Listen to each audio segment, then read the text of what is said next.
Então agora eu estou lançando a Sardinha Ansiosa, que, como eu disse, toda vez que eu repito esse título eu tenho vontade de rir, porque o humor já está no título, né? E o tema moderno já está no título. Ansiedade, para mim, hoje em dia é o tema mais atual que pode haver, né? E é disso que eu trato no livro, usando a sardinha como a alegoria principal, a vida da sardinha. Fábula é uma das maneiras mais tradicionais de se contar uma história, né? E a própria Bíblia começa com uma... O que é uma fábula? São os animais, você personificar, colocar qualidades humanas em animais, para eles falarem e representarem uma alegoria sobre a condição humana. E isso é uma das formas mais tradicionais de se contar uma história. A própria Bíblia começa com uma cobra falando, né? Logo nas primeiras páginas. Então, a fábula vem de Esopo, vem, no mínimo, tem 3.000, 4.000 anos que se conta uma história dessa maneira. E o motivo disso perdeu-se nos tempos, mas funciona até hoje. Quando você escuta uma história, quando você escuta A Cigarra e a Formiga pela primeira vez, você nunca mais esquece. De alguma maneira isso entra no inconsciente, nos arquétipos. Eu posso contar, eu acho interessante eu contar resumidamente como eu tive essa ideia, porque assim, eu tinha uma grande amiga, que eu e minha esposa fomos levar essa grande amiga, ela estava numa crise de depressão grande, passando por umas crises de ansiedade, síndrome do pânico, então a gente resolveu levar ela à praia, uma praia perto do Rio de Janeiro, de Búzios, que é uma água muito calma, e um dia eu vejo ela de longe, assim, mergulhando, e eu pensei, ela está ansiosa até debaixo d'água. E aí, quando eu pensei nisso, eu imaginei, bom, associei, não sei por que associei aos peixes. Provavelmente também teriam muitos peixes ansiosos, porque a vida deles não é fácil, assim. E aí pesquisei, porque eu gosto muito de pesquisar. E aí eu comecei a pesquisar e elegi a sardinha. E isso não tem explicação, são associações. Então eu associei essa minha amiga, que eu não vou citar o nome, porque ela não sabe disso, e eu associei a ansiedade embaixo d'água também. Então o que deu o start assim, na ideia e que provocou todas as outras associações foi essa visão dessa minha amiga ansiosa mergulhando e saindo de dentro d'água, como ela estava ansiosa e aquele clima de ansiedade que contagia até as pessoas, né? A pesquisa me levou a desenvolver a história toda, porque realmente a vida da sardinha tem tudo para ser uma coisa muito ansiosa. A sardinha não dorme nunca, desde que ela acorda e desde que ela nasce até que ela morre, ela nunca dorme. Ela vive sempre no cardume, para lá e para cá, assim. No máximo ela entra em letargia, mas ela não dorme. E ela nunca para de nadar. E ela não fecha o olho nunca, porque ela não tem nem pálpebra, claro, o peixe não tem pálpebra. E ela vive sempre com cardume, então ela não tem nem identidade própria. Agora, é claro que isso tudo eu estou falando em cima da fábula, né? Quer dizer, eu estou personificando um animal. Pode ser que alguma sardinha tenha identidade, eu não conheço todas as sardinhas de um cardume para saber isso. E a ideia é que posso resumir a história um pouco dizendo o seguinte, que essa sardinha, logo no começo, ela sofre um trauma, e eu acredito que os traumas e às vezes as doenças, os traumas, deixam a pessoa referente, cria uma autorreferência, porque ela se destaca dos outros para se curar, para correr atrás da sua cura, da sua coisa, e ela começa a se descobrir. Eu deixo isso claro na epígrafe do livro, que é uma frase do Rousseau, que significa mais ou menos que são as adversidades da vida que fazem a pessoa se tornar, assim, criar identidade, né? Porque ela começa a se defender, né? Ela precisa se defender para se reconstruir novamente. Então a sardinha no meu livro, a sardinha, eu não vou contar, mas a sardinha sofre um grande trauma, e dali em diante ela se torna diferente do cardume. O grupo e o cardume não perdoam, né? Todo adolescente sabe que quando ele se destaca por algum motivo, para o bem ou para o mal, o grupo se volta contra ele, né? E aí temos o famoso bullying, temos o famoso as rejeições, as coisas assim. E isso acontece com a sardinha. Ela é expulsa do cardume. E aí, como ela não está acostumada a viver sozinha, começa um grande processo de perda de identidade, de busca de uma identidade nova, né? Então ela tenta ser um peixe diferente, ela tenta ser um peixe de toca, mas ela não consegue porque ela não acha tocas vagas, porque existe um grande problema de moradia no fundo do mar.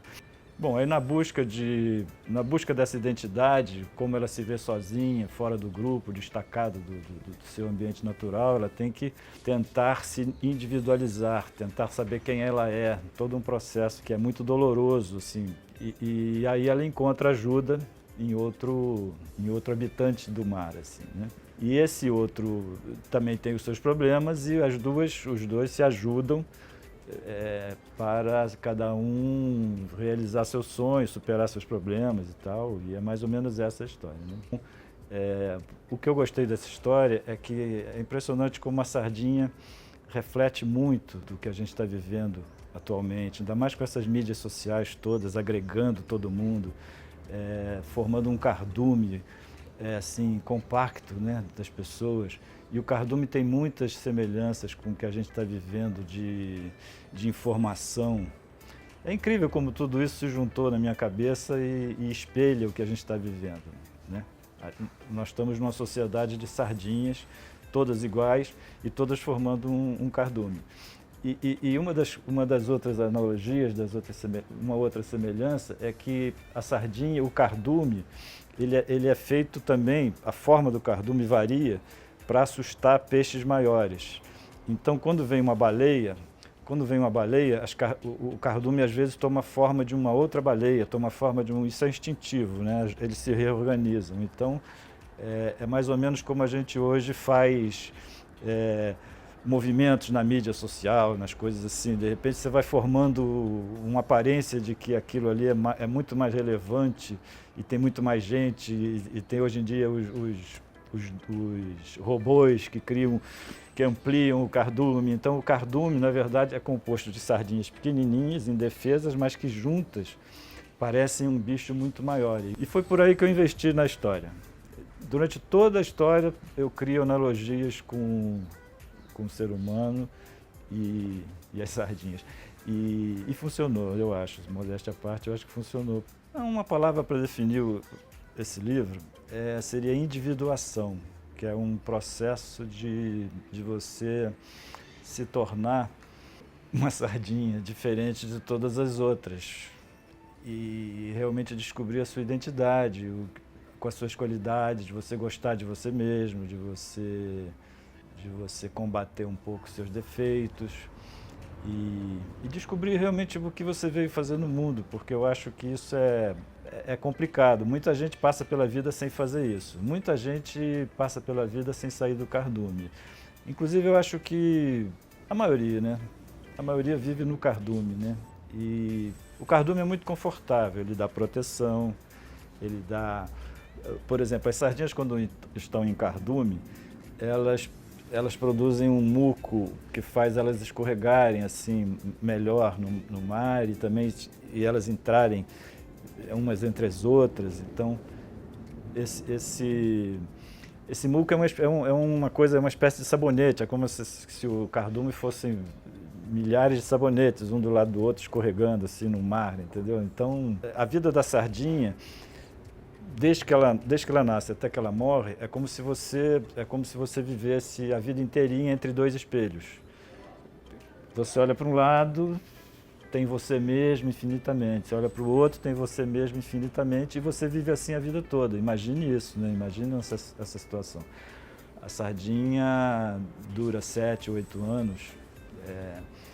E são 7, 8 anos olhando para o lado e para frente, vendo só sardinhas exatamente iguais e refletindo umas às outras, porque o corpo delas é um pouco espelhado por causa do tom de prata, né? Então, quer dizer, a vida da sardinha realmente é o grupo, né? Então, quando eu imaginei uma sardinha tendo uma crise de ansiedade, sendo obrigada a sair desse grupo por algum problema. Por exemplo, a sardinha tem uma síndrome de pânico em que ela começa a ter espasmos e corcoviar. Então uma sardinha não pode ficar corcoviando no meio do cardume, que embola o cardume todo. Então por isso que ela é expulsa do cardume, porque ela se torna diferente, ela para de seguir as outras, pela questão da síndrome do pânico. Ou seja, no livro eu discuto, quando eu digo que o título engloba, para mim foi o título mais feliz que eu já dei num livro, é porque sardinha e ansiedade engloba toda a ideia que eu tinha para esse livro.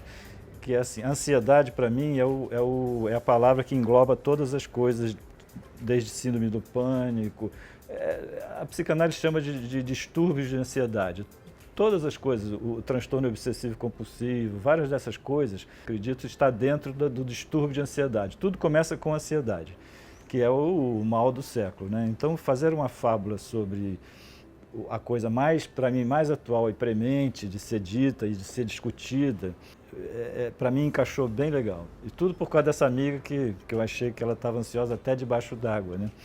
E talvez exista ansiedade em todos os animais, em todas as coisas, sabe assim?